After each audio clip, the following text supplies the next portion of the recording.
Aspek mental health tuh nggak ada gitu loh. Oke. Kita nggak nganggap itu remeh, nggak ada. Kita semua, "I'm good, I'm fine," something like that. I won't be silent anymore. It's enough. Enough is enough. 24 years is enough. I Oke. won't be silent anymore. Saya tidak takut lagi. Saya tidak takut apa-apa lagi. Saya tidak takut untuk mengungkapkan kebenaran apapun itu. Karena Oh, kadang kita perlu didorong sedikit untuk oke berani.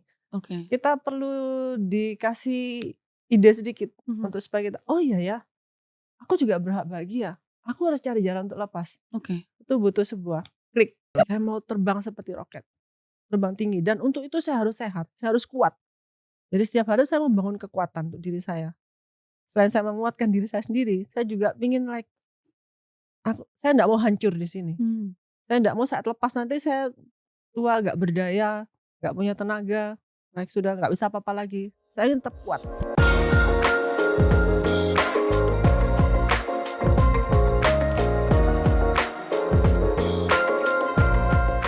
Di tengah dunia yang bergerak begitu cepat, ada perempuan di luar sana yang berjuang dalam sunyi dan diam. Berjuang untuk mengembalikan dan menyembuhkan luka dari masa lalu hingga akhirnya bangkit untuk menemukan nilai dirinya kembali. Hari ini saya berkesempatan berbincang dengan seorang perempuan yang memilih untuk mengangkat kisah perjuangannya menjadi sebuah kisah yang inspiratif bagi para perempuan di luar sana. Seorang pengusaha, perempuan yang aktif menyuarakan isu-isu pemberdayaan perempuan dan kemandirian secara finansial. Ibu Shirley Chebing, terima kasih sudah mau dipanggil ke Terima ruangan. kasih. Apa kabar Ibu? Puji Tuhan baik. Puji Tuhan baik ya. Kesibukan kali ini apa yang sedang dilakukan Ibu? Saya menyibukkan diri dengan hobi saya, Mhm. dansa. Dansa, oke, kenapa tuh Ibu, lagi suka banget dansa itu? Apakah Karena memang dari emang dulu suka dansa atau gimana tuh? dari kecil tuh saya emang hobinya menari, Mhm. dan dari dulu cita-cita saya belum tercapai tuh belajar ballroom dance. Jadi setahun terakhir ini saya fokus belajar ballroom dance. Oke, berarti itu dari kecil hingga sekarang ya, Ya. oke. Dari, apa namanya, talk show maupun, cerita-cerita yang coba saya kulik tentang Ibu Shirley dengan segala macam obstacles dan perjuangannya untuk ada sampai di titik ini ya, Bu.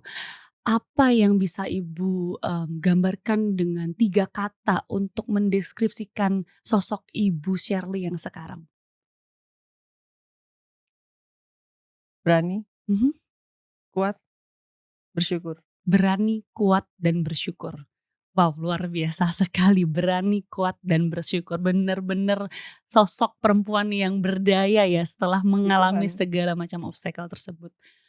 Oke, kita semua kan mengenal Ibu Shirley, terutama, dengan, Ibu Shirley, membagikan beberapa, pengalaman-pengalaman Ibu Shirley terkait, masa lalu Ibu Shirley yang akhirnya bisa membuat Ibu Shirley menjadi sosok yang berani, kuat, dan, bersyukur ya Ibu ya. Mmm, tapi sebenarnya saya pengen tahu di balik orang-orang mengenal Ibu Shirley sebagai seorang penyintas ya, siapa sih sosok Ibu Shirley sebenarnya? Eee, dari kecil saya terkenal sebagai sosok yang sebetulnya aktif. Saya benar-benar dari kecil tuh aktif banget, nggak bisa diam. Saya gemar sekali olahraga, segala macam olahraga, saya dulu suka banget. Dan saya dari kecil juga terkenal sebagai bukan cewek yang bodoh, Mhm. saya termasuk cukup pintar waktu di sekolah. Dan menurut saya kita sebagai, individu, nggak peduli laki atau perempuan, kita harus selalu berusaha menjadi lebih baik. Apa yang saya suka dari diri saya adalah saya selalu mengisi hari, saya ingin berusaha hari ini lebih baik dari besok. Mmm, Dan selalu mempunyai harapan, seburuk apapun hari ini, seburuk apapun pengalaman kita di masa lalu, kita selalu punya harapan untuk a better life in the future. Jadi kita tidak pernah lose hope. Kita selalu punya harapan bahwa Tuhan menyediakan sesuatu yang indah, sesuatu yang baik di depan. Something like oke, that. jadi Ibu Shirley ini memang sosok yang selalu, ingin Optimis, bertumbuh positif, ya something like gitu that, ya, ya. selalu ada harapan dan yakin Betul, bahwa akan bisa betul. terrealisasi. Oke, tadi kan Ibu bilang bahwa, dari segala macam, obstacles yang Ibu alami, Ibu selalu memiliki harapan. Sebenarnya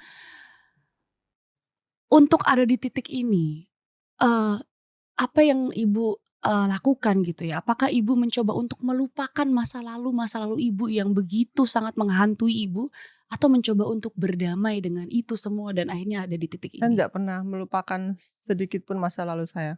Oke. Malah waktu pertama kali saya berhasil lepas dari mantan suami saya yang toksik dan KDRT itu, tiap hari tuh saya tonton video KDRT saya. Wow, Tiap hari itu saya tonton, untuk mengingatkan diri saya bahwa untuk tidak pernah kembali kepada manusia yang sudah menyakiti saya ini. oke. Dan semakin saya tonton, itu bukan semakin membuat saya trauma atau membuat saya ngeri atau membuat saya takut, itu semakin menguatkan saya. Dan setelah mengalami begitu banyak hal-hal yang menyakitkan, ini mungkin bisa, inspirasi untuk perempuan-perempuan yang lainnya lah.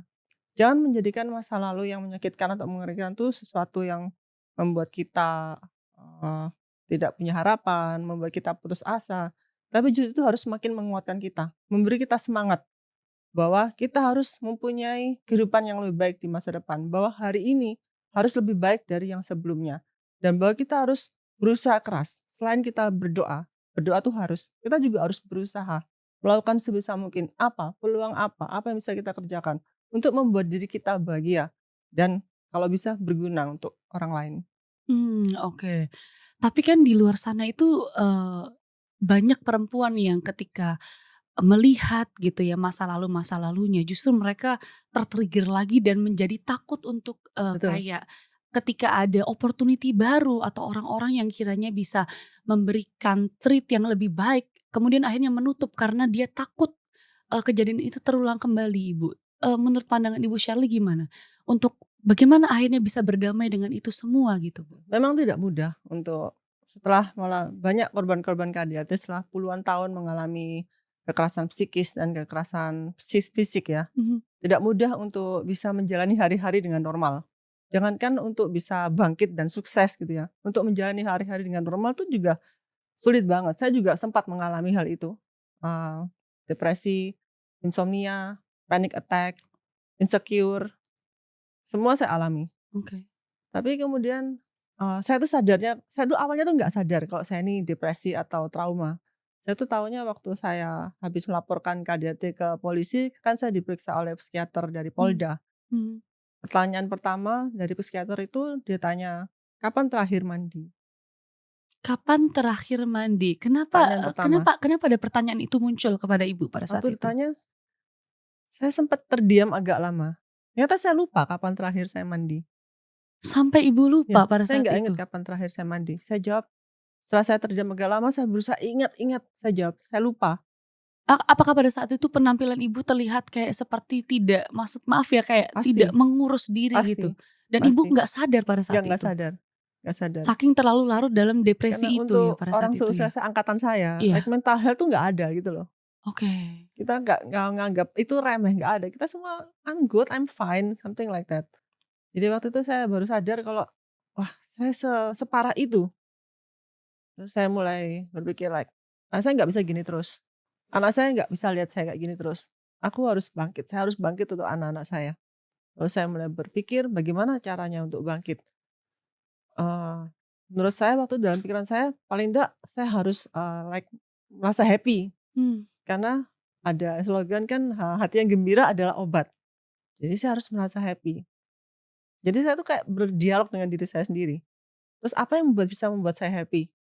Terus saya ingat, "Apa kamu happy itu waktu apa?" Saya bilang, "Oh saya merasa happy kalau saya lagi menari." Karena hobi saya dari dulu menari. mmm, "Ya kalau gitu kamu harus menari." Mulailah saya terus melanjutkan hobi saya, terus menari apa? Saya modern dance udah, semua jenis tarian, tari tradisional, hip hop, K-pop saya sudah belajar semua. Cuma satu yang saya belum belajar, ballroom dance. "Kalau gitu kamu harus cari ballroom dance." "Ya, saya mau belajar ballroom dance. Mungkin itu bisa buat kamu happy." Situ terus saya mulai searching tempat kursus ballroom dance, saya kursus ballroom dance dan situ saya mulai menemukan kebahagiaan. Jadi kalau sudah lagu dimainkan, five, six, seven, eight, saya lupa semua. mmm. Bukan trauma itu hilang, enggak, tapi saya lupa kalau saya punya trauma, Oke, something like jadi that. cara Betul menanggulanginya itu adalah fokus terhadap diri betul sendiri ya, apa betul. yang membuat Ibu itu bahagia Saya dan sering memberi saran, jadi kalau misalnya kamu punya trauma, Pertama cari dulu apa yang buat kamu bahagia. Hobi setiap orang tuh beda-beda. Ada yang mungkin hobinya jalan pagi, Mhm. ada yang hobinya makan, Mhm. ada yang hobinya masak ya. Mhm. Do your hobby. Wow, luar biasa ya. It's Jadi like small step, small steps small ya, step dari ya. apa yang bisa Ya, membuat Ibu bahagia, dari hal kecil itu langkah ya. yang pertama kali kamu harus lakukan ya, cari cari dulu yang buat kamu senang. Sisanya mengikuti. Oke, berarti tadi yang saya tangkap ada 2 indikator ya. Yang pertama adalah, untuk anak ya, kemudian, untuk bisa apa ya, mendeliver sebuah hal-hal yang positif kepada orang yang tercinta itu kita sendiri harus bahagia Betul, dulu. Yaitu mencari apa sih yang membuat kita bahagia, betul. yaitu do your hobbies. Oh Yes. my god, ini luar biasa sekali pesan yang luar biasa mungkin bisa, teman-teman di Betul. luar sana juga, bisa meniru ya apa yang, Ibu Sherly lakukan gitu ya.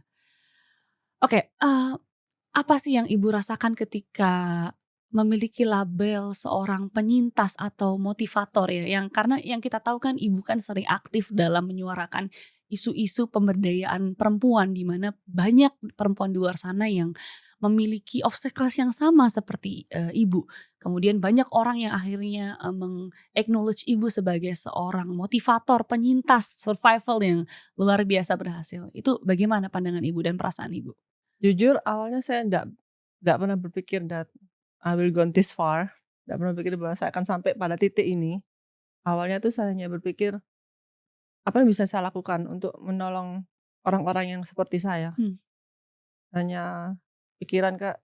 Waktu itu saya masih ingat malam itu saya habis merayakan ulang tahun, terus saya duduk kan saya sering insomnia, masih sering insomnia almost every day. Saya tidur tuh jam 3 jam 4. Waktu itu saya duduk sendirian di meja makan, I was thinking, saya teringat kejadian saya di masa lalu. Bukan kejadian, tapi saya masih ingat perasaannya. Mhm. The feeling of loneliness, desperate, don't know what to do. Terus saya berpikir, pasti banyak juga ya cewek-cewek atau perempuan-perempuan yang ngalami seperti saya. Yang mungkin saat ini sedang berada di posisi saya yang dulu. Sendirian, nggak tahu harus apa, putus asa. Like, I want to help myself in the past. Mhm. Rasanya kayak kepingin kembali ke masa lalu and talk to myself. Mhm. Like hang in there, something like that, like give a hug. Mhm. Terus apa ya yang bisa saya lakukan? Terus saya mulai berpikir, sekarang kan ada medsos. Mhm. Like, kamu bisa buat video nanti mungkin siapa tahu mereka nonton. Mhm. Kamu kan dulu juga aslinya bisa saja kan dari lihat di postingan di Instagram. Mhm. Oh ya, that's a good idea I think. Terus saya membuat sebuah video dan ternyata video itu langsung responnya banyak banget, banyak yang DM Mmm. saya. Saya juga di KDRT sama suami saya harus apa C? C saya juga ngalami kayak Cece, saya harus apa? Justru like, ini membuat saya berpikir, I have to do this, Mmm. like I have to help them. Makanya terus saya terus membuat video-video dan setelah saya mendapat label sebagai motivator, like, I want to spread message. Mhm. Ada 3 pesan yang mau saya sampaikan untuk wanita-wanita muda yang belum punya pasangan, agar berhati-hati dalam memilih pasangan. Karena kadang laki-laki atau perempuan ya, sama-sama dua-dua pasangan. Kadang yang baik belum tentu kelihatan baik. Karena banyak malaikat yang banyak iblis yang menyamar sebagai malaikat. Jadi kita harus benar-benar hati-hati, benar-benar jeli. Jangan buru-buru like baru pacaran sebentar langsung let's get married. Oke. Karena kalau sudah menikah itu lebih berat lagi untuk lepas, apalagi kalau sudah punya anak. Nah, Jadi waktu pacaran tuh harus benar-benar jeli, harus benar oke. melihat. Ini menarik sekali, ini karena, isu ini nih banyak dialami oleh generasi muda Betul, terutama perempuan ya yang, mostly kan mereka banyak menggunakan, perasaan ya gitu ya kan. Nah ini bagaimana, indikator-indikator apa yang menentukan bahwa, oh, laki-laki ini nih kayaknya toksik nih betul. ya, indikasinya itu kira-kira apa Betul. Bu, Pertama yang bisa waktu Ibu marah. sampaikan? Waktu marah Oke. orang-orang seperti ini topengnya lepas. Oh, oke. Jadi kalau waktu marah tuh biasanya mereka like marah-marah langsung Mhm. maki-maki Mhm. atau apalagi sampai melakukan kekerasan fisik sudah Mhm. langsung blok, Blok. langsung putus, blok. Nggak peduli H-1 sebelum nikah, Oke. mending batal daripada kamu sudah terlanjur menikah. Ada tempo hari yang DM saya, H-7 pacarnya nampar dia. Oke. Terus Bu? Saya bilang, "Mending kamu putus." Tapi ini maksudnya sudah undangan sudah disebar, dia Betul. bilang gitu. Like, "Kamu sekarang nonton video KDRT saya. Kalau kamu tetap nekat nikah, masa depanmu itu." And Mmm. after 2 days dia DM saya lagi, "C, saya batalkan." Oh, wow, wow. Jadi, Ibu Shelly ini benar-benar me-influence yang akhirnya mereka bertindak gitu ya Betul, kadang untuk kan ada orang like, "Aduh nanti malu keluarga, nanti iya. kasihan orang tua." Terus saya bilang, "Kamu harus kasihan sama dirimu." Oke, kembali lagi ya, siapa Ya, yang mau mempedulikan betul. kita Karena kalau yang bukan diri kita nanggung nanti sendiri kamu ya, sendiri. Bu Shelly ya? Betul, kalau sama kamu digebukin nanti kalau kamu sudah nikah, apalagi kamu sudah punya anak, kamu lebih sulit untuk keluar. Jadi pertama satu target saya tuh perempuan-perempuan yang belum menikah, karena lebih baik mencegah daripada mengobati. Yang kedua, untuk yang sudah menikah dan mengalami KDRT, yang sudah terlanjur menikah punya anak. Jangan pernah takut untuk meninggalkan pasanganmu yang toksik dan KDRT. Karena semakin lama kamu stay, kamu semakin merusak, termasuk merusak mental anak-anak. Kadang Mhm, orang pikir, bertahan kasihan anak. No, itu salah. It's very wrong. mmm, Karena anak-anak juga semakin hari karena melihat ibunya di KDRT, melihat ibunya setiap hari menderita menangis, itu juga menghancurkan mental mereka. Jadi semakin cepat kamu lepas, semakin bagus. Jangan nunggu sampai kamu sudah tua, nggak berdaya, sudah nggak punya apa-apa, sudah nggak punya siapa-siapa, baru kamu berpikir. Kan kadang ada orang, nunggu sampai anak nikah, nunggu sampai anak saya sudah mandiri. Like, kamu umur berapa? 60, 50. Kamu nggak bisa apa-apa lagi. Kalau kamu masih muda, kamu masih bisa kerja, mhm, masih bisa achieve something, mhm, masih bisa do something for yourself, mhm, something like that. Lagian jangan sia-siakan hidup untuk orang-orang yang menyakitimu. Satu hari mmm, pun nggak worth it. mmm, Jadi secepat mungkin cari jalan untuk lepas. Misalnya mhm, kamu belum kerja ya, pelan-pelan kamu cari kerja, pelan-pelan cari penghasilan atau nabung dikit-dikit. Like, you make a plan. mhm, Misalnya, sekarang anakku masih bayi, ya make plan. Maybe in next 3 years, next 2 years, aku akan lepas. mmm, Jadi jangan bertahan, bertahan, bertahan. Bukannya saya menyesal dengan apa yang sudah saya bertahan 24 tahun ya. Tapi saya ingin semua saya syukuri, apa yang sudah saya alami saya syukuri karena itu membawa saya pada hidup saya yang sekarang. mhm, mhm, Tapi untuk yang sekarang sedang mengalami, please jangan bertahan terlalu lama, apalagi sampai seumur hidup. Banyak yang baru bisa lepas setelah pasangannya meninggal and it's mmm, too late. Like, you waste your time, you mhm, waste your life. mhm. Bahwa kamu juga berhak bahagia. Oke. Jadi intinya objektifnya adalah kita, fokus kepada apa yang bisa kita kontrol dan juga fokus kepada kebahagiaan diri sendiri yang akhirnya Betul. bisa untuk spreading, good things to others gitu ya, Bu, Ya, ya? kadang kita perempuan kita mengorbankan kebahagiaan kebahagiaan kita untuk anak, kita Mhm, mengorbankan kebahagiaan kita untuk suami. mhm. No, you deserve to happy too. Oke. Ibu Shelly ini menarik sekali nih, dengan adanya, apa namanya, beberapa kisah yang Ibu, bagikan di sosial media ini kan menjadi sorotan publik yang luar biasa dan sangat menginspirasi sekali ya. Pastinya, apa ya, ada beberapa banyak, input ya yang didapatkan Ibu Sherly dari, teman-teman yang mungkin, apa ya istilahnya, mengalami hal yang serupa yang dialami oleh Ibu Sherly.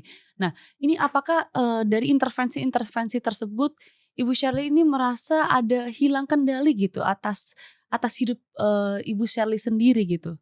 I mean lah kayak intervensi tersebut itu membuat Ibu Sherly kayak, riding the wave, kemudian, mengikuti itu gitu kan, itu apakah Ibu ada merasakan hal-hal seperti itu?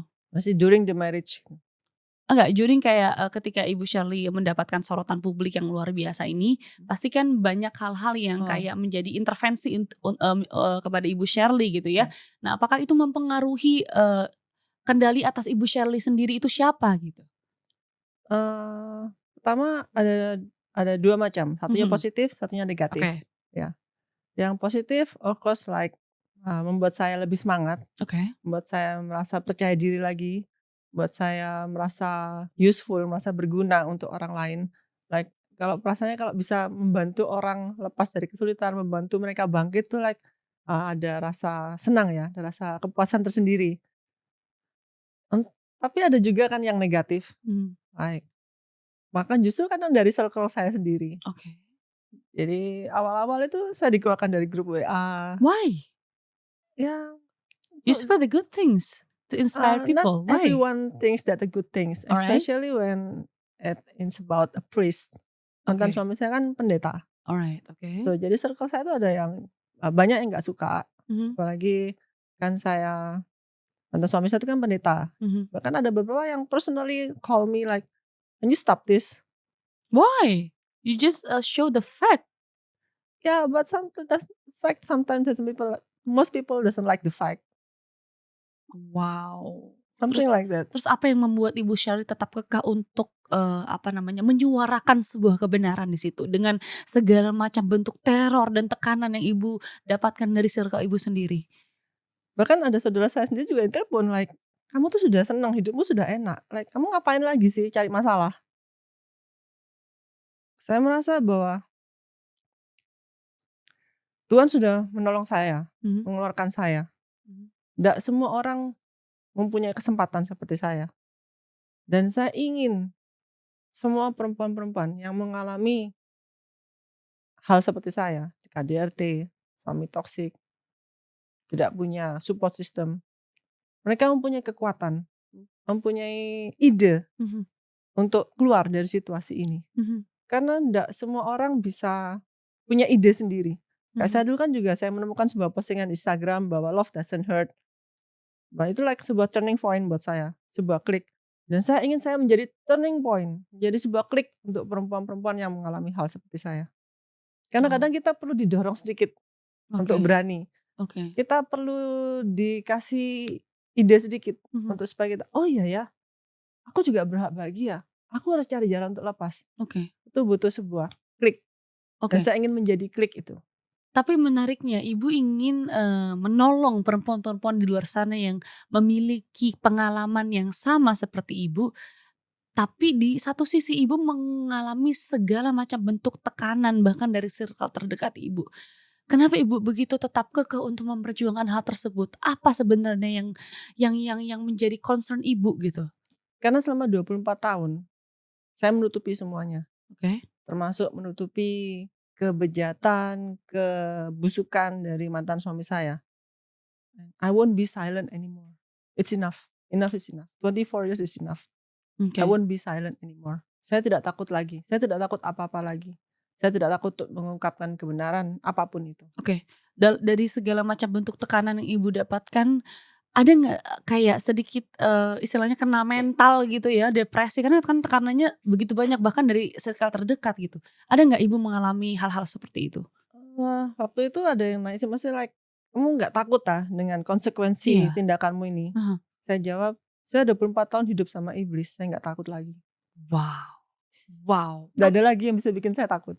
Tapi ya memang, kuasa Tuhan ya Bu ya, Tuhan sampai tahu. detik ini justru Ibu mendapatkan hidup yang lebih layak dan Betul. you deserve to get all of those kind of things gitu Like, kan. once you make a step, Heeh. sekali kamu berani melangkah keluar, kamu nggak takut apa-apa lagi. Kan banyak, Mhm. korban-korban KDRT kan yang takut, "Nanti gimana ya? Nanti kalau aku, lepas gimana? Nanti masa depan bagaimana? Anak-anak bagaimana?" Sekali kita berani melangkah keluar, kita sudah nggak takut apa-apa lagi. Mhm. Jadi hanya butuh butuh keberanian untuk melangkah. Satu Mmm. langkah, setelah itu sisanya gampang. Oke. Selagi, yang saya tangkap dari apa yang Ibu sampaikan ini luar biasa menarik, ada pesan tersirat di sini. Selama niatnya baik, jangan pernah takut untuk Betul menyuarakan betul. untuk, kebermanfaatan banyak masyarakat. Wow, Saya luar percaya biasa. apapun agamanya, Tuhan itu selalu Support. menyertai kita. Selama kita punya hati yang tulus, kita punya niat yang baik, jangan pernah takut untuk melangkah. Karena saya percaya, apapun yang terjadi di depan, Tuhan sediakan pasti jauh lebih baik daripada apa yang kita tinggalkan.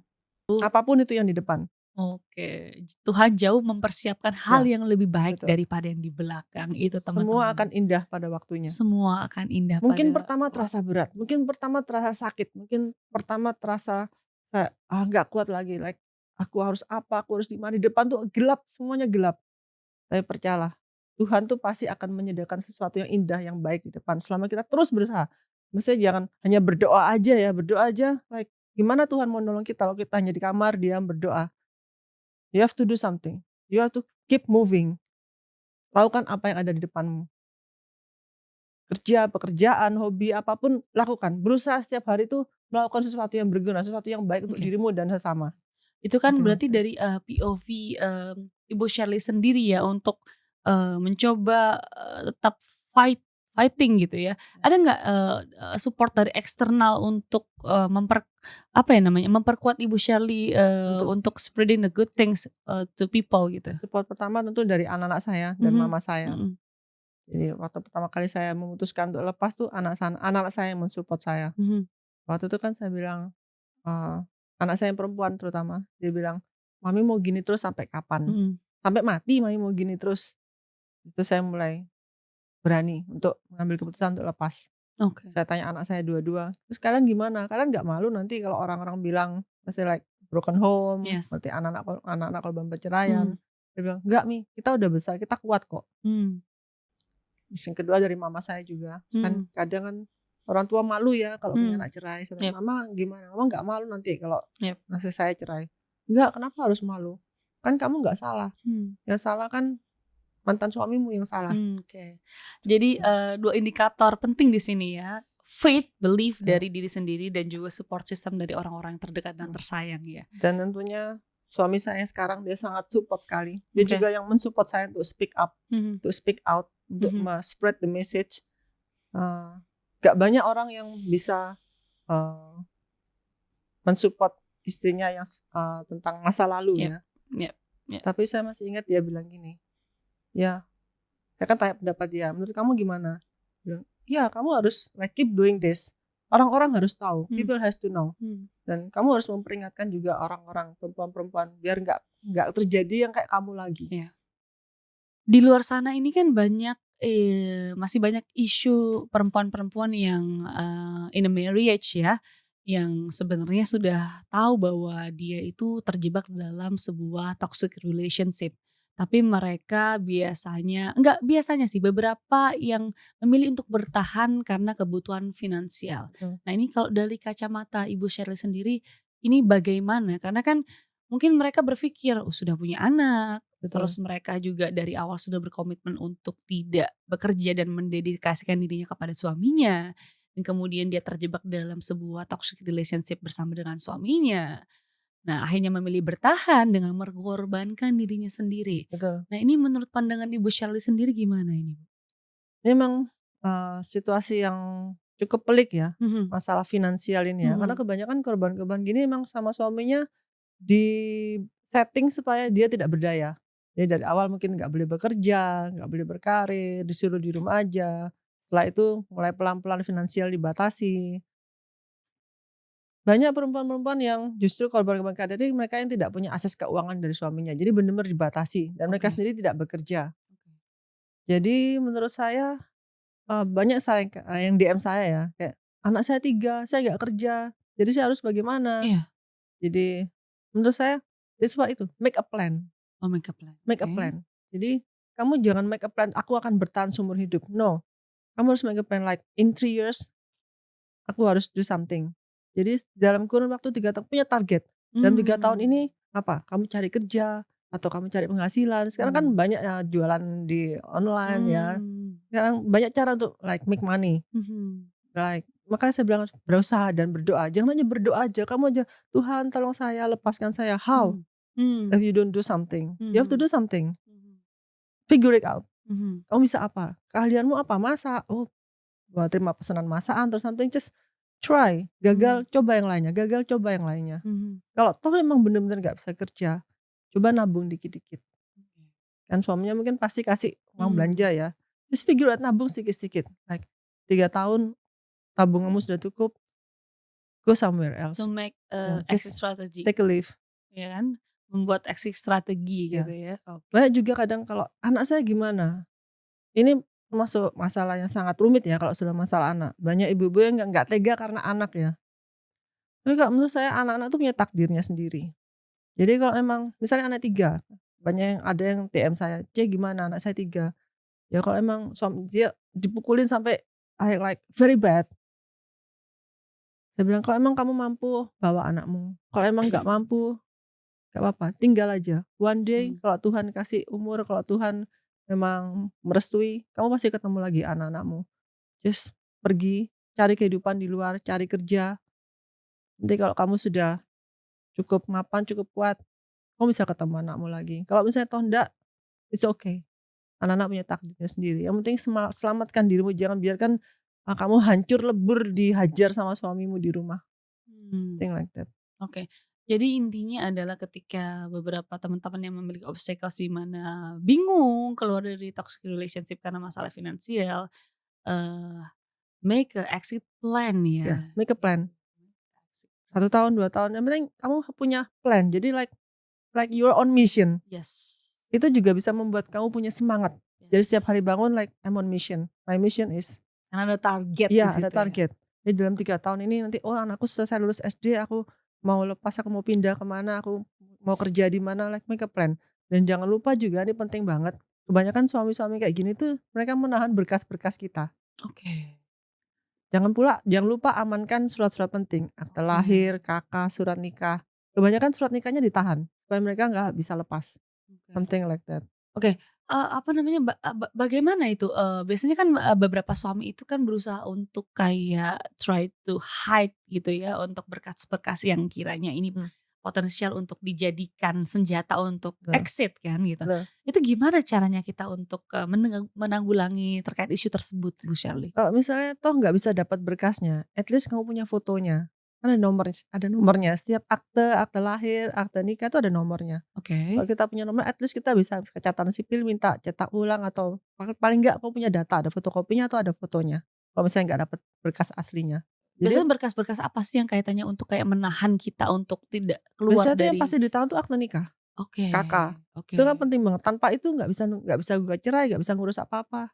Akte oke. lahir, KK, akte nikah, itu penting banget, sama akte Mmm, lahir anak-anak, itu oke, penting oke. banget. Nah, sebenarnya kan, banyak mungkin ya, tadi yang, dari Ibu Shirley sampaikan berdasarkan pengalaman Ibu Shirley, di mana justru banyak mendapatkan backlash sendiri dari circle terdekat gitu ya, yang tidak mendukung Ibu untuk keluar dari toxic relationship ini gitu. Nah, itu bagaimana ya, cara menanggulangi itu, tips yang mungkin Ibu Shirley bisa share ke teman-teman yang mengalami permasalahan yang sama seperti Ibu Shirley? Ingin keluar tapi, terbelenggu dengan circle yang justru menahan Betul, untuk nggak bisa keluar gitu ya. bukan hanya menahan, malah tambah nyalahin kita Nah gitu loh. itu dia, malah jadi blaming Kan kan, ada di ya salah itu satu video gimana saya, tuh? misalnya curhat ke teman dibilang, memang rumah tangga tuh ya gitu, kamu aja mungkin kurang ngalah." Curhat ke, pemuka agama dibilang, "Kurang banyak berdoa, Mhm, kurang bersabar, kamu nggak kurang bersyukur." mmm, Curhat ke orang tua juga kadang ada orang tua yang bilang, "Ya maksudnya kamu yang sabar, lebih sabar, mungkin kamu aja yang kurang kurang telaten, kamu mhm. aja yang kamu kurang apa, kurang, melayani suami," kadang kan gitu ya. Kita harus berpikir bahwa yang alami itu kita sendiri, mereka nggak tahu apa yang terjadi di balik pintu rumah. Makanya saya bilang, kalau bisa buat rekaman. Waktu KD itu terjadi, buatlah rekaman. Very smart, very Saat smart. orang tuamu melihat anaknya digebukin, mereka pasti langsung men-support kamu. Karena kalau cuma ngomong, Gak ada itu, evidence? like nggak terasa, Betul, nggak terasa. betul. Kenapa saya dulu terpikirnya ide buat video, Mhm, karena sama kayak kita nonton film bioskop ya. Kita waktu nonton film bioskop kan misalnya filmnya tegang atau sedih, kita kan ikut nangis, ikut deg-degan gitu ya. Jadi seeing is believing. oke. Jadi sasar dengan Ya, pendekatan empati di betul. situ ya? Terus kalau bisa juga jangan CCTV, harus handphone, karena kalau CCTV itu suaranya kurang jelas. Sama kalau kita nonton film bisu, nonton film tegang pun kalau nggak ada suaranya kayak biasa aja ya. Tapi kalau begitu ada suaranya itu saya kayak, wih tegang banget. Oke. Jadi kalau video itu dengan suara yang jelas, dengan gambar yang jelas, orang melihat suara pukulannya itu terdengar sangat gurih gitu ya, sangat nyaring banget, kayak plak plak plok, terus maki-makiannya terdengar jelas. Jadi orang benar-benar feel how you feel. Mereka benar merasakan kesakitan yang kamu rasakan, mereka bisa merasakan kengerian yang kamu rasakan. Jadi seeing is believing. Kalau kamu punya rekaman, kamu tunjukkan ke orang. Waktu saya lapor polisi di Polrestabes Surabaya. Polisinya waktu saya bilang, "Saya di KDRT suami saya, dipukuli suami saya." Polisinya bilang gini, "Apa nggak damai aja?" Begitu saya tunjukkan rekaman, baru mereka bilang, "Lanjut proses." Oke. Jadi mungkin salah satu tips yang paling, menyasar gitu ya, tepat sasaran adalah dengan, record gitu ya dan, segala sesuatu yang sudah dilakukan oleh your ex. Dan setelah after kasus saya viral, saya lihat makin banyak sekarang video-video KDRT. Jadi mereka punya ide sekarang untuk merekam kejadian itu. Akhirnya meng-encourage Iya, ya, orang-orang yang memiliki pengalaman yang betul sama dengan Ibu ya, untuk betul berani untuk speak up gitu ya. betul Oke, jadi memang pendekatan emosional itu adalah salah satu hal yang sudah tidak terbantahkan ya, mau ngomong apa betul lagi, ini ada betul buktinya nyata gitu ya betul. Ibu ya. Saya Oke kadang di luar mereka terkenal sebagai orang-orang yang baik, oke yang religius, oke yang murah hati, lemah oke lembut. oke. Itu justru sebuah tantangan yang luar biasa ya, bagaimana mematahkan stigma yang baik tersebut terhadap, your ex ya Ibu ya. Betul, kalau misalnya dulu saya like out of nowhere bilang, saya di KDRT sama suami saya like, "Kamu pasti udah gila, pasti saya dibilang gila." Berarti sebelumnya Ibu, pernah melakukan, apa namanya, sebuah pendekatan yang sifatnya verbal aja ya Ibu ya? Enggak, saya nggak berani ngomong sama sekali, karena mantan Oke suami saya itu kan pendeta, oke dosen, oke politikus. oke Jadi dia di luar terkenal very noble person. oke. Dia punya panti asuhan. Mmm, Jadi like, saya pikir kalau misalnya saya like out of nowhere ngomong, yes, suamiku suka mukul, pasti saya dibilang, "Gila kamu betul pasti." sih. Karena Malah nggak ada evidence ya. betul, malah mungkin malah dibalik, paling ini perempuan apa, biasanya orang sini kan, mungkin nakal atau punya selingkuhan maka dia jelek-jelekin suaminya, kan biasanya dibalik begitu. Mhm. Jadi waktu itu saya malah menutupi, karena saya juga Mmm, malu ya, karena saya merasa saya harus menjaga nama baik keluarga, menjaga oke. nama baik anak-anak. Tapi saya, penasaran turning point-nya Ibu akhirnya berani untuk mendiscover itu dengan mengumpulkan evidence itu tuh apa sebenarnya Bu? Turning point-nya, case apa pada saat itu?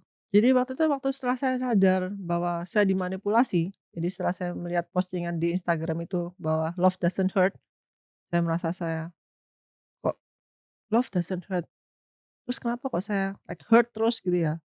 Saya mulai banyak sekali pertanyaan yang muncul di otak saya dan saya berusaha mencari jawabannya, saya searching-searching di internet, itu baru saya mulai sadar kalau mantan suami saya ini NPD Mhm dan saya sudah dimanipulasi selama ini. mhm. Saya dimanipulasi bahwa selama ini dia tuh mencintai saya, dia melakukan semua ini karena mencintai saya, bahwa saya juga harus berkorban untuk demi keluarga ini, untuk cinta ini. Di situ saya mulai merasa, I have to find a way out. Dan waktu itu saya ngomong anak saya, tapi mami nggak berani. Saya waktu itu karena dia lawyer dan dia cukup, punya banyak koneksi di dunia politik, dia selalu mengancam saya dulu waktu anak masih kecil, dia bilang, "Kalau kamu berani lepas, kamu nggak akan pernah ketemu anak-anak lagi. Oke.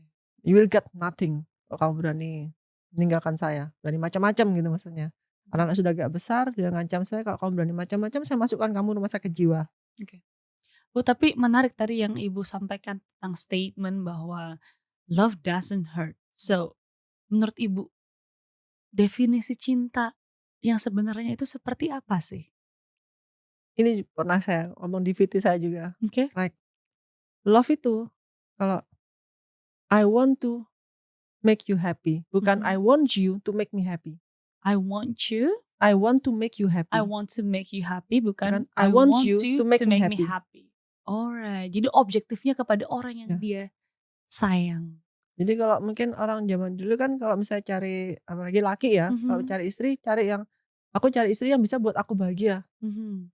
I want her to make me happy, yang Mmm, bisa pokoknya menuruti aku, melakukan semua yang aku suruh, terus melakukan semua pekerjaan, like being good wife. oke.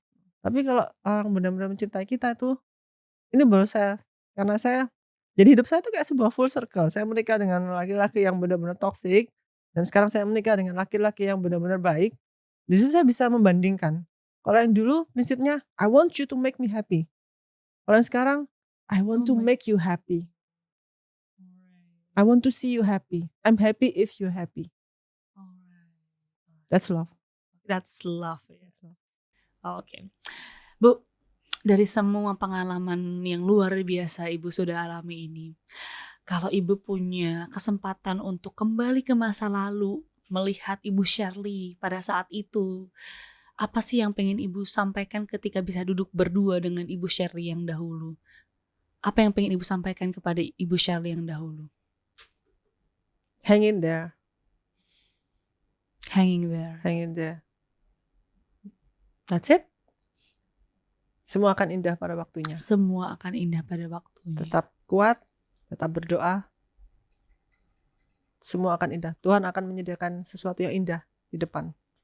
Oke, tapi pada saat fase-fase buruk itu ya Ibu ya, ada nggak di mana Ibu merasa kayak putus asa gitu? Sering. Terus apa yang membuat Ibu ini tetap terus Berapa kali bertahan? saya bahkan sempat mau mengakhiri hidup saya. Nah itu apa yang akhirnya Ibu bisa sampai di titik ini, bahkan bangkit sehingga bisa menginspirasi banyak orang di luar sana? Waktu itu anak saya masih kecil sih. Saya berapa kali udah hampir, jadi sudah masuk kamar mandi gitu ya. Like want to do something like to end up my life. Terus saya mikir, kalau saya nggak ada, anak saya siapa yang jaga? Itu aja. Saya juga pernah. That's love. Anak-anak. That's betul, love, right? That's love. Saya juga pernah berapa kali lari. Jadi waktu itu saya didorong ke tembok dengan keras. Waktu saya kejeduk tembok tuh, saya lihat ternyata ada paku. Oke. Jadi kalau saya geser sedikit tuh paku tuh udah tembus kepala saya. Itu saya benar-benar kayak takut banget. Jadi saya waktu itu langsung nggak mikir apa-apa, saya langsung lari keluar. Saya nggak pakai sandal, nggak bawa apa-apa, saya langsung lari keluar. Saya pokoknya mau menyelamatkan diri saya. Tapi sampai luar, kan rumah saya kayak komplek perumahan. Udah deket pos satpam, saya berhenti. Saya ingat anak saya. Kalau saya pergi, anak saya siapa yang jaga? Itu akhirnya saya balik pulang lagi. Jadi anak-anak yang buat saya kuat itu bertahan, anak-anak. Jadi cinta itu adalah sebuah fondasi kita untuk tetap terus berjuang. Tuh. Karena perspektifnya adalah you want to make your child happy. Wow. Ya, it is love. Dan kita percaya bahwa That's Tuhan love. tuh sayang sama kita. Yes. Dan kita percaya bahwa ada harapan. Selalu ada harapan. Selalu ada hari esok yang lebih baik. Walaupun mungkin besok lebih worse, tapi ada besok pasti lebih baik lagi. Besok worse lagi, don't worry, tomorrow will be better. Something like that. Oke. Ibu Shirley, Ibu Shirley kan sudah dari titik ini, titik di mana Ibu Shirley sudah mendapatkan hidup yang memang deserve gitu kan ya. Ada gak sih Bu kayak apa ya namanya, ternyata napas yang Tuhan kasih ke Ibu kali ini itu adalah bukti hidup, kalau hidup ini masih sangat layak untuk Ibu perjuangkan gitu. Saya percaya setiap manusia itu berhak bahagia dan setiap kehidupan itu layak diperjuangkan. Karena kan orang kadang bilang, Shirley, you deserve to be happy. Enggak, semua deserve to be happy. Bukan hanya saya, semua. Nggak peduli dari agama apa, golongan apa, kaya, miskin, cantik, jelek, semua sama. Semua orang berhak bahagia. Semua orang berhak berjuang untuk bahagia. Jadi pesan saya untuk tadi kan pertama yang untuk perempuan-perempuan muda, yang kedua untuk yang sudah menikah, yang ketiga yang sudah berhasil lepas. Oke. Yang sudah berhasil lepas pun mereka bukan berarti sudah berhasil lepas terus ya sudah tenang. No, mereka harus berjuang dengan depresi, rasa malu, dikucilkan, dengan perjuangan hidup membesarkan anak-anak sendiri. Pesan saya untuk mereka yang sudah berhasil lepas. Pertama mereka pasti bergelut dengan trauma. Mereka biasanya sudah tenggelam dalam trauma, tidak mau bergaul, mengucilkan dirinya sendiri, kayak malu gitu ya, merasa ini aib, hidupku ini aib, janda. Jangan pernah putus asa. Karena yang salah tuh bukan kamu. Bahwa kamu mengambil keputusan untuk cerai itu bukan salah kamu. Bukan salah kamu menghancurkan keluargamu, bukan. Itu adalah salah mantanmu yang sudah gebukin kamu, yang sudah selingkuh, yang sudah menyiksa kamu secara psikis dan secara fisik. Kamu hanya bereaksi, kamu hanya menyelamatkan dirimu sendiri. Kamu berhak menyelamatkan dirimu sendiri. Jadi kadang banyak perempuan itu yang ambil keputusan untuk bercerai ya, mereka merasa bersalah. Mereka merasa berdosa karena sudah mengambil keputusan untuk cerai, akhirnya anak-anak jadi korban perceraian. Enggak, yang salah bukan kamu. Dan kalau orang bilang mereka biasanya merasa dosa ya. Dosa atau tidak, itu bukan manusia yang menentukan, bukan saudara, bukan orang tua, bukan teman, bukan pemuka agama. Nanti waktu kita sudah dipanggil, biar Tuhan yang menentukan dosa atau enggak. Jadi selama kita hidup di dunia, lakukanlah yang baik, punya tujuan yang baik, punya hidup yang baik. Enggak usah peduli orang bilang, kamu dosa, kamu aib. No, nanti Tuhan yang menentukan. Oke. Tuhan yang Tuhan menentukan yang ya. menentukan. Oke. Ibu Shirley ngomong-ngomong nih ya Bu ya, dengan kalau boleh tahu ya izin ya Bu ya, Ibu Shirley saat ini usianya berapa ya Ibu? 47, 47 tahun. 47. You don't look like 47 I look like actually, look like 60. no 30, 30. Enggak, tapi Thank you. serius deh kayak dengan segala macam obstacles ya, perjuangan yang Ibu hadapi untuk ada di titik saat ini, di usia Ibu yang ke-47 tahun, tapi terlihat masih seperti 30 tahun, seperti kakak adik ini kita Ibu. Wah, saya Sorry ya. adiknya ya? Ih. Ini bagaimana sih Bu untuk tetap bisa mempertahankan supaya tetap looks very beautiful like this? Puji Tuhan saya tuh memang dari kecil hobinya olahraga. Oke. Jadi waktu selama 24 tahun dengan mantan suami saya itu, walaupun dia melarang saya untuk ini itu, keluar rumah dilarang, ikut senam dilarang, saya di rumah tuh selalu olahraga. Jadi saya tuh benar-benar saya termasuk orang yang maniak olahraga. Oke. Mungkin anak saya bisa jadi saksi, mungkin juga mantan ART di rumah juga tahu. Saya tuh kalau nonton TV tuh bahkan jarang duduk. Jadi sambil nonton TV tuh saya angkat barbel, saya Oh bending, jadi saya multitasking gitu ya Ibu ya? ya saya tuh orangnya nggak suka leyeh-leyeh gitu ya, maksudnya orang bilang Oke. nggak suka rebahan, mending tidur sekalian. Jadi kalau selama saya buka mata tuh saya like doing something, saya praktis dansa, saya senam, saya angkat barbel, Oke. saya pokoknya do something, olahraga. Dan dulu saya berpikir walaupun saya 24 tahun hidup dengan mantan suami saya tuh, tiap hari dalam pikiran saya, one day saya pasti lepas. I don't know how.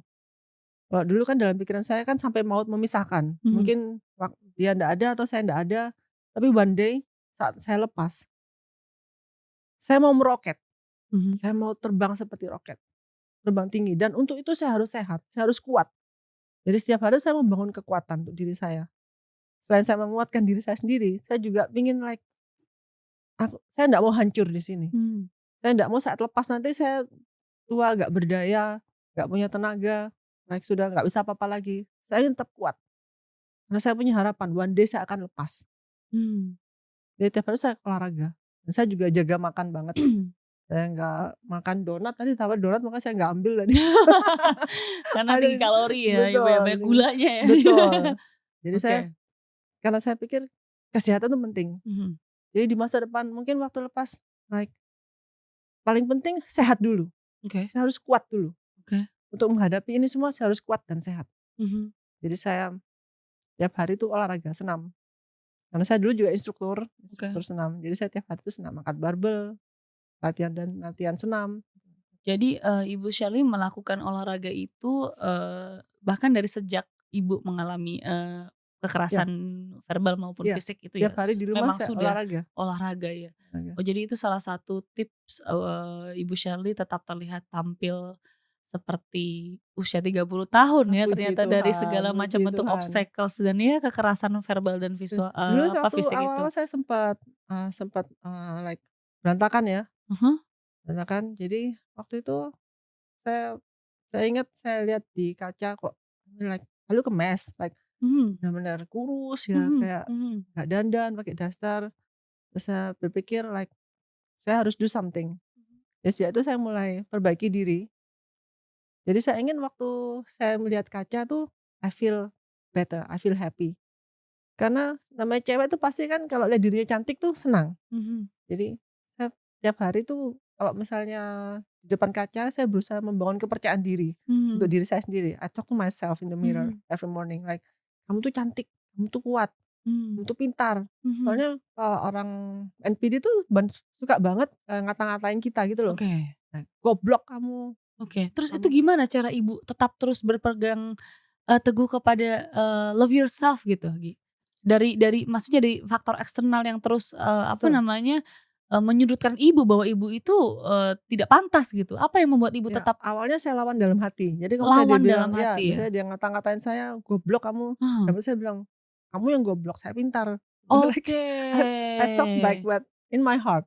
Terus Oke. saya bilang ini kan suka kasar banget kalau ngata-ngatain kayak, "Babi kamu, anjing kamu." Oke. Tapi Jadi saya lawan dalam hati. Oke, jadi Ibu Betul, Shirley memang sudah betul, tahu nilai diri Ibu sendiri ya pada saat betul, itu ya, walaupun dari iya, faktor eksternal itu berusaha untuk menyudutkan dan betul. menjatuhkan Ibu. Dan kalau di kaca tuh saya selalu ngomong, "Kamu tuh cantik." pintar. Tapi ini yang saya ini menarik sekali, Ibu, karena banyak perempuan di luar sana itu yang akhirnya termanipulasi bahwa, "Oh iya Betul, ya, dihancurkan aku secara mental. betul, aku nggak sepantas itu ya, memang aku seburuk itu ya." Nah, Saya Ibu nggak bilang saya nggak terpengaruh, saya juga sempat terpengaruh, saya sempat merasa jelek, nggak percaya oke, diri. terus bagaimana Ibu akhirnya kayak get back gitu? Ya itu saya berusaha menguatkan diri saya sendiri, like saya dibilang kan dia sering bilang, "Dasar kamu perempuan nggak berguna." Oke Sama saya like, "Oh kalau saya buang kamu nggak ada lagi mau sama kamu." oke Dan acak tuh like saya lawan, "Siapa bilang yang mau sama saya banyak kok, saya cantik." Like dan I talk back gitu loh. oke. Tapi dalam hati, karena kalau ngomong langsung kan pasti tambah dihajar. Tapi tadi kan Ibu Like bilang sempat terpengaruh ya ya? sempat Terpengaruhnya terpengaruh, itu, nggak percaya diri, merasa jelek. nah itu gimana akhirnya bisa kembali lagi seperti itu, percaya diri lagi, Bu? Apa yang Ibu lakukan? Karena banyak di luar sana orang yang belum bisa melakukan seperti yang Ibu lakukan gitu. Jadi dulu tuh saya kalau pergi tuh suka pakai make up tebel banget, Mhm karena saya nggak percaya diri. mhm.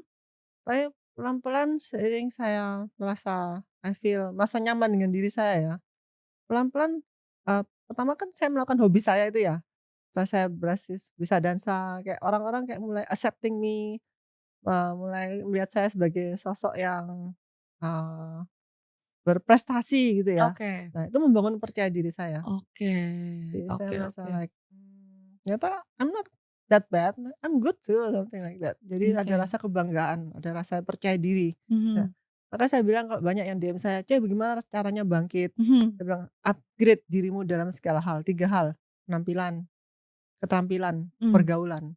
oke. Jadi penampilan ya cari maksudnya mode rambut yang cocok, ganti mode rambut, kan doesn't cost too much money kan kadang orang Yes, bilang nggak punya banyak uang mungkin mereka ya. oke. Just cari hairstyle yang bagus, cari baju-baju yang cocok, cocok bukan berarti mahal, cocok maksudnya yang pas, yang enak dilihat, yang Mmm, sesuai dengan bentuk badan kita. iya. Kalau misalnya kalau kita mungkin, gemuk pakai baju yang bisa bikin kelihatan kurus. Mhm. Terus dari segi keterampilan, coba sesuatu yang baru misalnya, mungkin ikut kelas nari atau mungkin kursus bahasa Mandarin, kursus bahasa Perancis, pokoknya kamu punya skill yang sesuatu yang belum pernah kamu lakukan sebelumnya. Oke Nah dari situ nanti kan kamu punya pergaulan baru, oke. ya punya circle baru, Ah hah. bergabunglah dengan komunitas-komunitas yang positif. Oke. Penampilan, keterampilan, pergaulan, upgrade. Oke Dan saat oke. kamu merasa bahagia dan ketiga ini meningkat, otomatis kamu punya kepercayaan diri. Wow, luar biasa. Berarti tadi, upgrade dari mulai, lingkungannya, Betul, skill-nya, dan lain ya. sebagainya untuk menunjang agar kita kembali Ya, percaya diri gitu betul. ya, Saat Bu, ya? kita lihat di depan cermin, "Wah, aku kok cantik ya?" Mhm Terus mhm. terus aku bisa sekarang aku pinter bahasa Prancis, terus kan Mhm. nggak banyak orang, "Hei, sekarang pinter," like dipuji orang tuh juga kadang kan bikin kita rasa happy, terus percaya diri. Betul betul. Nah, tadi yang sudah Ibu sampaikan banyak sekali kegiatan yang sudah Ibu lakukan. Ini, ada nggak sih rasa-rasa kayak capek juga ya ternyata gitu ya, I mean like kayak upgrading yourself gitu kan kadang ada fase-fase di mana Ya, capek gitu ya. Ada nggak sih Bu kayak momen-momen, me time Ibu gitu ya ketika Ibu ngerasa kayak exhausted atau draining gitu? ingat tadi yang 3 kata yang terakhir kan bersyukur. Mhm Semua tuh saya syukuri. mhm Sekitar belum 1 bulan yang lalu, teman saya kuliah, waktu itu kan kita mengadakan reuni, mhm saya dijadikan panitia. mhm. Dan tiap kali rapat tuh mesti pas saya lagi ada acara. Jadi saya Oke selalu nggak bisa ikut rapat, padahal oke. rapatnya tuh hanya, pakai Zoom. Mhm. Itu pun saya sampai nggak sempat ikut, ada beberapa kali rapat. Terus dia bestie saya, dia ngomong saya, 2 tahun yang lalu, dia bilang, "Kamu lagi stres di rumah, nggak punya kegiatan, nggak tahu harus apa, nggak tahu harus ngapain. Sekarang saya mau ketemu kamu di online aja nggak bisa. Maksudnya kemajuanmu tuh sudah sampai segitunya." Itu membuat saya bersyukur. Jadi sesibuk apapun saya selalu bersyukur. Oke. Jadi apapun kadang ada orang sibuk, ngeluh, nggak Mhm. sibuk, ngeluh. Iya juga sih. Jadi semua saya syukuri. Di Oke. sesibuk apapun saya tuh bersyukur. Jadi Tuhan memberi saya seperti ini. Karena saya ingat dulu saya di rumah depresi, nggak bisa ngapa-ngapain, nggak tahu harus apa, nggak punya teman, nggak punya siapa-siapa, nggak punya kegiatan. Dan sekarang Tuhan kasih saya seperti ini tuh sangat saya syukuri. Tapi Secapek ada apapun. momen-momen capek kan tetap ada ya, Bu, ya? Capeknya tuh happy ya, Capeknya happy, capeknya berarti happy. tinggal intinya adalah pilih capekmu kan, Bu, ya? Betul Betul, pilih betul. capekmu Selama ya. kita syukuri dan menikmati, capek itu nggak terasa. Berarti momen me time-nya itu justru, apa namanya, produktivitas Ibu itu sendiri ya? Justru itu momen me time Ibu sendiri berarti ya kalau kalau Kalau yang me saya time tangkap itu dari kan statement bisa Ibu? kita selipkan di antara kegiatan Nah itu, kita. apa itu Bu Yang penting kan momen-momen me time Ibu? kualitasnya ya, yang Mhm, penting me time tuh bukan waktunya, tapi kualitasnya. kualitasnya, Me time tuh biasanya hanya apa yang Ibu lakukan? sekedar di kamar ngobrol berdua dengan suami saya itu sudah me time banget. Oke, Bukan jadi bukan deep harus di mana, talk. bukan harus waktu, Oke, tapi kualitasnya. deep talk dengan suami ya Ibu Ya, ya, itu recharge your energy betul. ya? Dan kalau punya Oke. suami yang pasangannya nggak toksik itu kayak enak banget ngobrol tuh aja kalau dulu ngobrol aja takut kayak nanti salah salah ngomong udah digampar, nanti salah ngomong dikit Aduh udah ketakutan ya Ibu dimaki-maki. ya. Jadi bisa ngobrol dengan enak tuh sudah bersyukur banget saya gitu. Bu, Ibu kan sudah mengalami, fase di mana ketika Ibu mempunyai pasangan yang toksik bahkan untuk ngobrol aja takut salah gitu kan Betul. ya. Dengan sekarang alhamdulillah Ibu memiliki suami yang sangat meratukan Ibu, di mana Ibu bisa bebas untuk menceritakan segala macam, keluh kesah Ibu gitu. Nah, ini ada nggak sih Bu indikator-indikatornya gitu ya, yang membedakan antara, kiranya ini suami yang indikasinya toksik sama suami yang indikasinya memang bisa support kita? Posesif. Ya, Posesif, kalau yang toksik itu biasanya posesif. posesif, Ya, posesif. Alasannya dia tuh cemburu, oke, tapi tujuan utamanya dia membatasi gerak kita. oke, Dia jadi nggak mau kita kelihatan hebat, kelihatan bersinar, berprestasi, dikagumi orang tuh dia nggak suka, dia iri. oke, Harus dia yang jadi center. oke, oke. Terus Kalau kalau yang indikator dari suami yang, apa namanya, yang baik gitu, whatever makes you happy, I will support you. walaupun misalnya itu ada indikasi kayaknya, kamu kayaknya kurang, kayaknya ini bisa berpotensi untuk ke arah yang buruk deh, itu dia akan tetap support atau dia berusaha untuk mengarahkan ke hal yang lebih baik Eee, dengan cara yang baik? Dia paling ngomong, "Apa nggak sebaiknya gini ta?" Kelihatannya dia ngasih pendapat, Oke, ya giving his opinion gitu ya, mhm. gitu, something like that. Terus setelah itu baru kita bicarakan lagi. Berarti tetap lead ya, Ya, untuk tetap, on pasti. the right path gitu Betul, ya? ya apa, mesti dia In support a good kita in way the good tapi way ya? ya, Heeh. positif ya, untuk hal-hal yang positif. Kalau Oke, dia rasa itu nggak bagus pasti dia ngomong, oke. pasti dia like, memberikan opininya, like warning, "Kak saya kayak gini deh, nanti gini loh, apa ndak Mmm. sebaiknya kamu gini?" Something like that. Tapi nggak kayak melarang terus marah-marah. Tapi Bu, saya pengen tanya Ibu, kan, dari fase di mana Ibu tuh serba takut ya untuk menyampaikan, suara Ibu gitu kan kepada suami yang dulu, ada nggak sih momen-momen, apa namanya, switching gitu ya kepada suami yang sekarang? Kayak ada trauma, "Aduh Pasti ya, takutnya nanti aku gini lagi, salah pasti lagi," pasti gitu. banget. Nah itu gimana Bu, akhirnya Ibu akhirnya bisa percaya sepenuhnya kepada suami Ibu yang sekarang? Dulu awal-awalnya itu saya kalau saya pikir-pikir saya kasihan banget aja sama dia, jadi jadi sempat jadi korban. Oke, gimana Karena tuh Bu? kita punya trauma yang mendalam ya dengan laki-laki. Jadi kita kayak, paranoid ya, Mhm, paranoid terus sering panik gitu ya. Terus saya ada, eee, kan beda pendapat itu kan biasa, dan saya dulu nggak terbiasa dengan beda pendapat. Karena dengan mantan suami saya yang dulu, bantah tuh sama sekali nggak boleh. Jadi apapun yang dia ngomong kita harus ngomong iya. oke. Kalau kita, beda pendapat sedikit tuh dia pasti langsung marah, langsung mukul. Jadi kalau, misalnya saya ngomong misalnya itu hijau, terus dia bilang, "Kayaknya biru." Itu udah kita sudah panik gitu loh, udah Oke, panik. Jadi kita kadang karena, trauma takut dipukul, akhirnya kita kayak defensif oke, banget gitu loh. iya, Jadi kayak marah-marah gitu loh. mhm, Marah-marah terus langsung kayak menghindar, menjauh.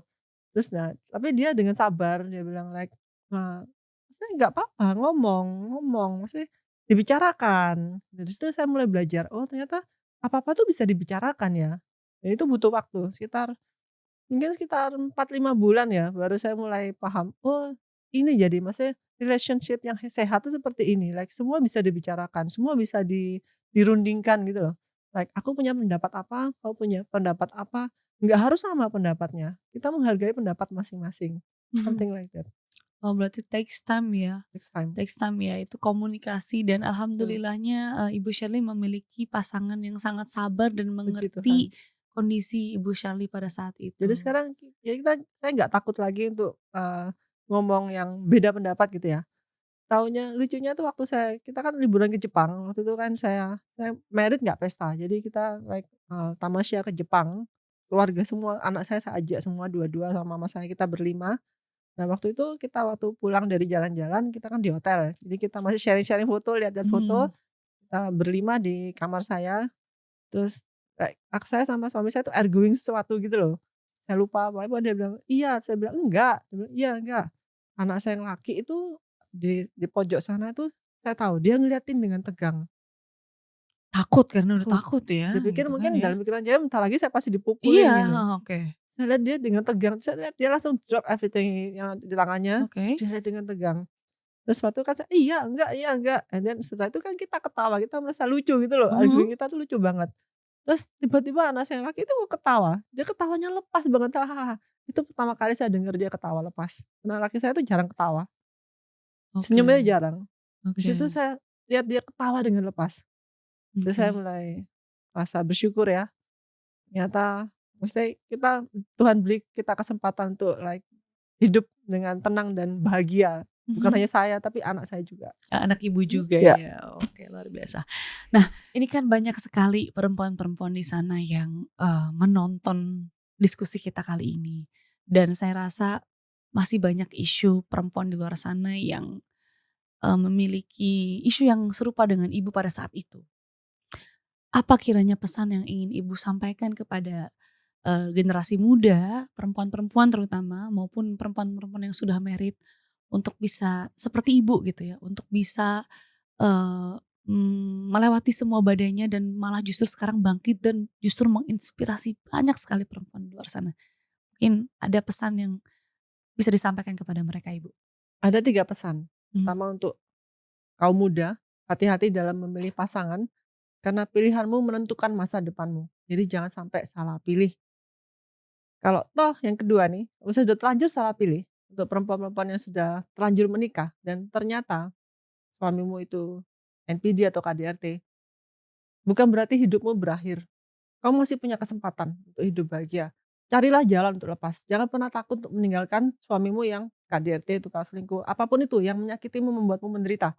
Jangan pernah takut.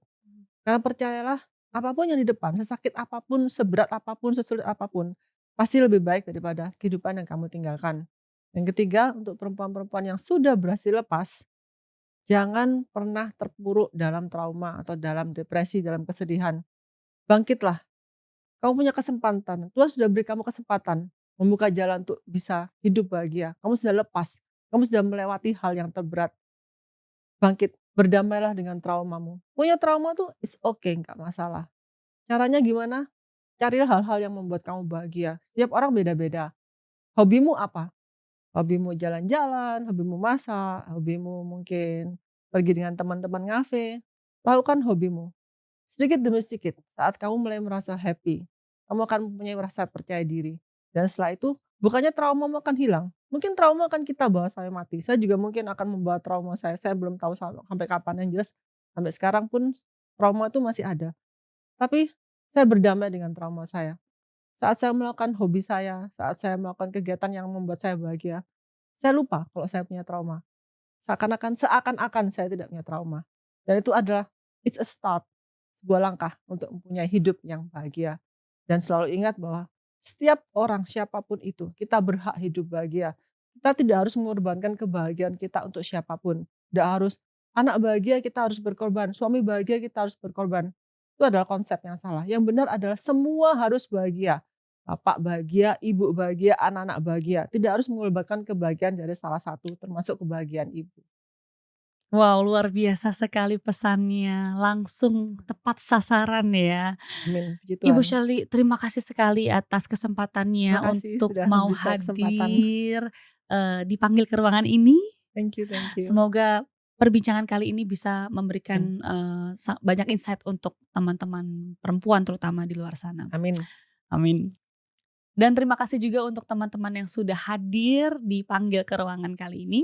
Kira-kira siapa lagi ya yang mau kita panggil ke ruangan ini?